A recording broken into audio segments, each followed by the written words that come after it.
और मोदी मंत्रिमंडल में मंत्री बनाए गए ज्योतिरादित्य सिंधिया की राज्यसभा सीट अब खाली हो गई है।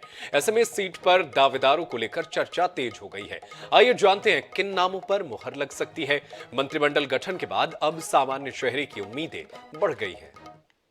प्रदेश समेत देश भर में हाल ही में लोकसभा चुनाव संपन्न हो चुके हैं।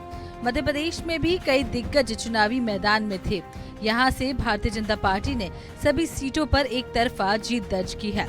ज्योतिरादित्य सिंधिया भी गुना लोकसभा सीट से प्रचंड बहुमतों के साथ चुनाव जीतकर मोदी कैबिनेट में दूरसंचार मंत्री बन गए हैं। लेकिन दूरसंचार मंत्री बनते ही आपको पार्लियामेंट सेक्रेटरीट ने अब मध्य प्रदेश से ज्योतिरादित्य सिंधिया की राज्यसभा की सीट को रिक्त करने के लिए घोषणा कर दी है।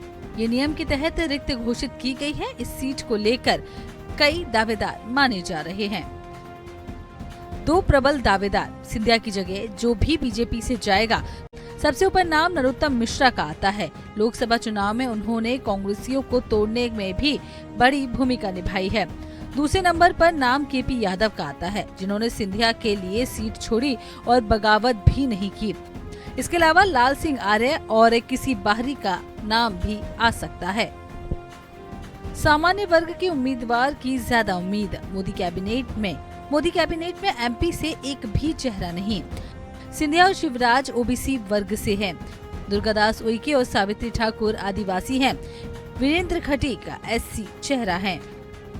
मध्य प्रदेश में भारतीय जनता पार्टी राज्यसभा के लिए जो सीट ज्योतिरादित्य सिंधिया के लोकसभा जाने के चलते खाली हुई है, उस पर सामान्य वर्ग के उम्मीदवार को मौका दे सकती है। अगर हम दिखाएं आपको तो जिस तरह की तस्वीर बनी मोदी मंत्रिमंडल में, उसमें अगर हम देखें तो अनुसूचित जाति मोर्चे से एक मंत्री वीरेंद्र खटीक हैं। अनुसूचित जनजाति मोर्चे से अगर हम देखें यानी कि एसटी से दो मंत्री हैं, दुर्गादास उइके और सावित्री ठाकुर।